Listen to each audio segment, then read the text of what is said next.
Karagan aksakal erte menen meçitke jönöttü. Meçitke barajat jolda çalışıp jıgılat da üstü kiri bolup su bolgan кезде aksakal kayra üyüne kelip daaratını alıp kiyimini almaştırıp meçitke kayra jönöydü. Ekinci jol janagı жерге kelip kayra ekinci jol jıgılat. Kayra baykuş üyüne kelip daaratını alıp kiyimini almaştırıp üçüncü jol kelse birөө kelip kolundan jeteleydi da jolunu jaratıp meçitke alıp keledi. Meçitke kelgen кезде aksakal kir balam namaz okut yok men bu жерге kirбеймин.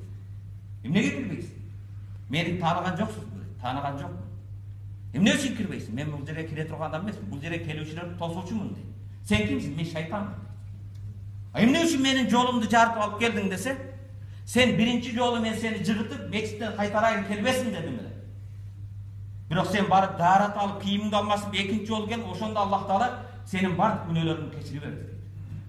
Экинчи жолу жыгыттым, кайтып кетеби десем, экинчи жолу daarатыңды алып, кайра тазаланып бешикке келдиң, Аллах сенин үй бүлөңдүн бардыгын күнөөсүн кечирди. Үчүнчү жолу сага жол жаратканым, эгер үчүнчү жолу сенин жолуңду жыгытсаң, Аллах сенин айрымдын баарын күнөөсүн кечирмек.